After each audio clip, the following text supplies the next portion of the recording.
ஜனங்கள் மத்தியில் நகைச்சுவையாக கருத்துக்களை சொல்லும்போது தான் ஈஸியாக போய் சேரும்.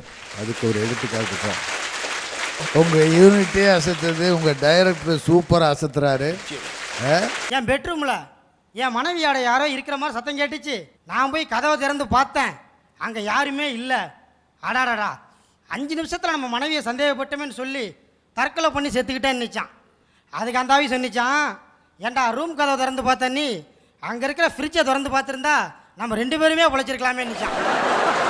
இந்தாம்மா, உங்கள் மாமியாவுக்கு பேய் பிடிச்சிருக்கு, பேயை எப்படியாவது ஓட்டி ஆகணும், 500 ரூபா செலவாகுன்ருக்கு. இந்தம்மா ஒன்று 1000 ரூபா எடுத்து கொடுத்துருக்கு.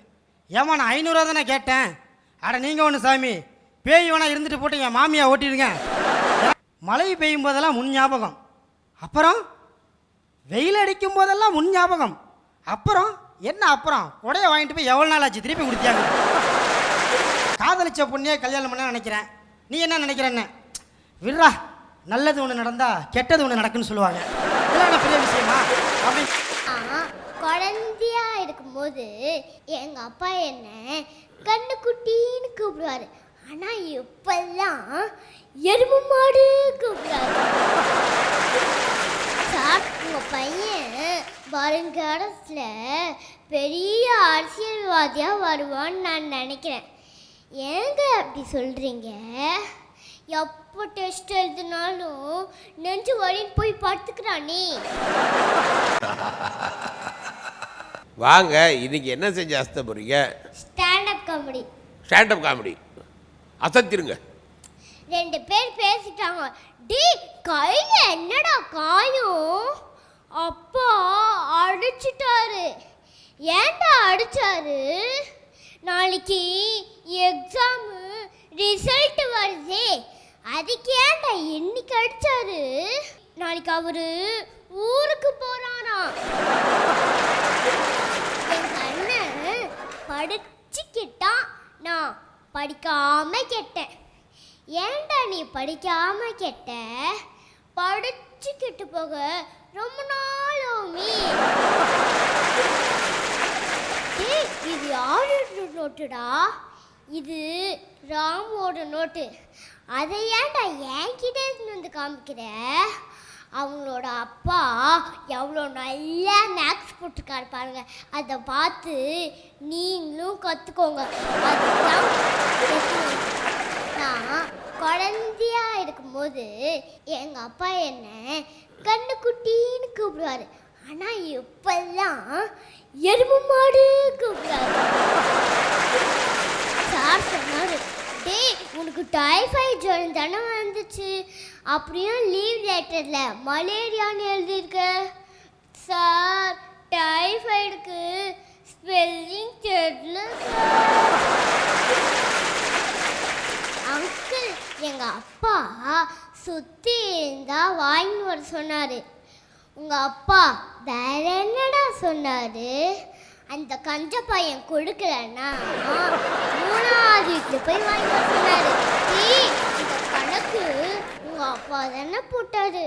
இல்லை சார், எங்கள் அம்மா தான் போட்டாங்க. எங்கள் அப்பாவுக்கு சமைக்கவே நேரம் சரியாக இருக்கும். உங்கள் பையன் வருங்காலத்தில் பெரிய அரசியல்வாதியாக வருவான்னு நான் நினைக்கிறேன். ஏங்க அப்படி சொல்கிறீங்க? எப்போ டெஸ்ட் எழுதினாலும் நெஞ்சு வழின்னு போய் படுத்துக்கிறானே.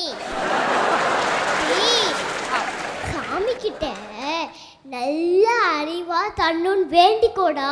உங்களுக்கு தேவையானதை நீங்களே கேட்டுக்க வேண்டியது தானே டாடி. எதுக்கு டாடி என்ன கேட்க சொல்கிறீங்க? ஒரு குழந்தை அழுதுச்சு இருந்துச்சு. ஏன் பாப்பா அழுத? அப்பா அம்மாவை கழுதுன்னாங்க. உடனே அம்மா அப்பாவை குரங்குன்னாங்க. அதுக்கு ஏன் பாப்பா நீ அழுகுற? அப்போ கழுது குட்டியா குரங்கு குட்டியான்னு தெரியல.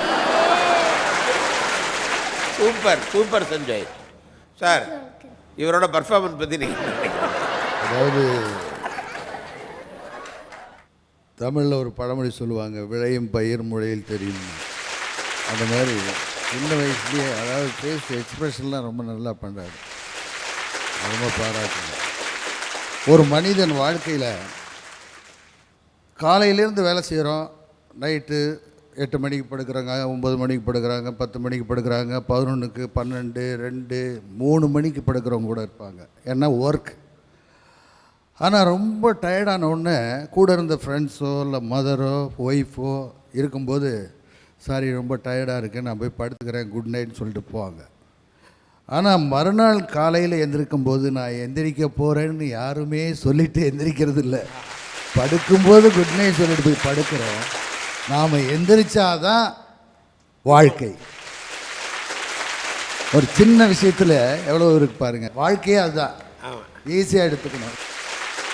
இப்படி எத்தனையோ பிரச்சனைகளுக்கு இடையில் வாழ்ந்துகிட்டு இருக்கோம். ஆனால் இந்த பையன் சின்ன வயசுலேயே ரொம்ப சிறப்பாக ரொம்ப நல்லா பண்ணார். Expressions very good. அதாவது டைலாக் மனப்பாடம் பண்ணாலும் சரி, அது சொந்தமாக சொன்னாலும் சரி, அதை சொல்கிற விதம் எப்படி இருக்கணும், அது நல்லா சொன்னார் சார். பாராட்டுகள் தம்பி, வாழ்த்துக்கள். Thank you uncle, thank you thank you. Sir நிகழ்ச்சிக்கு போகலாங்களா? வாங்க அரியலூர். சொல்லுங்கள் சார். நீங்கள் இன்றைக்கி என்ன செஞ்சு அசத்த போகிறீங்க? நாட்டில் அங்கங்கே நடக்கிற பொதுவான நிகழ்ச்சியை நகைச்சுவாக எடுத்து வந்து அசத்தலான் இருக்கேன் சார். நல்ல விஷயம், உடனே அசத்திடுங்க. Thank you sir. மேலோகத்தில் 2 ஆவி பேசிக்கிச்சான். நீ எப்படி செத்த அப்படின்றது ஒரு ஆவி. இந்த ஆவி சொல்லியிருக்கு, நான் கடுமையான குளிரில் விரைச்சி செத்து போயிட்டேன்னு இருக்கு. சரி, நீ எப்படி செத்தன்னு இந்த ஆவி கேட்டிருக்கு. அதை ஏன் கேட்குற? என் பெட்ரூமில் என் மனைவியோட யாரோ இருக்கிற மாதிரி சத்தம் கேட்டுச்சு. நான் போய் கதவை திறந்து பார்த்தேன், அங்கே யாருமே இல்லை. அடாடா, 5 நிமிஷத்தில் நம்ம மனைவியை சந்தேகப்பட்டோமேன்னு சொல்லி தற்கொலை பண்ணி செத்துக்கிட்டேன்னு நினச்சான்.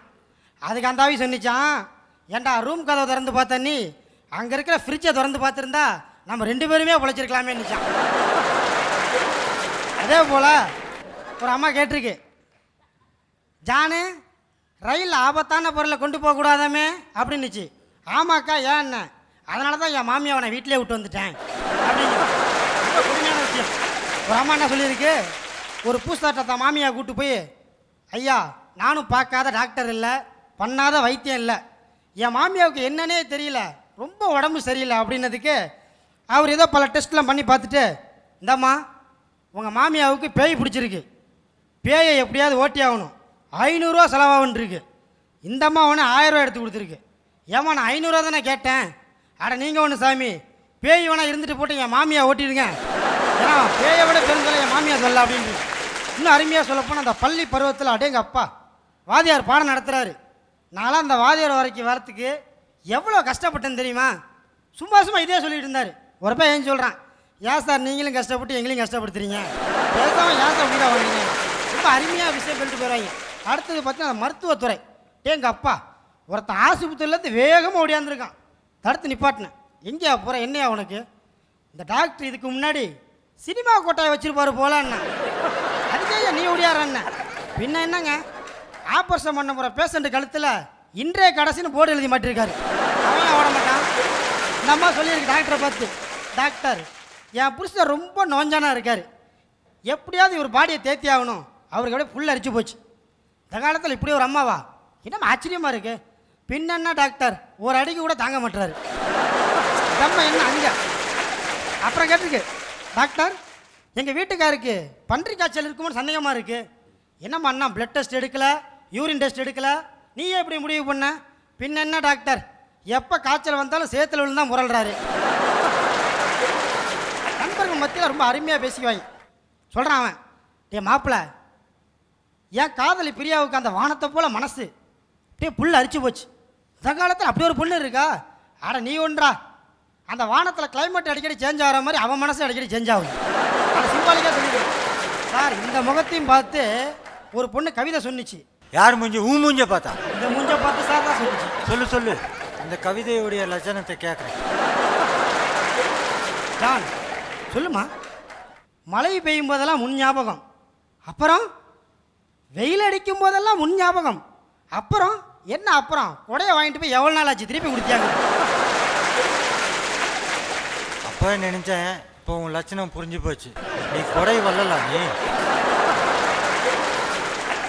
கொடை குள்ளனாயிட்டேன் சார், அதனால தான் மாட்டிக்கிட்டேன். நான் நண்பன்கிட்ட கேட்டேன், என் மாப்பிள்ள நான் காதலிச்ச பொண்ணையே கல்யாணம் பண்ண நினைக்கிறேன், நீ என்ன நினைக்கிறேன்னு. விட்றா நல்லது ஒன்று நடந்தா கெட்டது ஒன்று நடக்குன்னு சொல்லுவாங்க.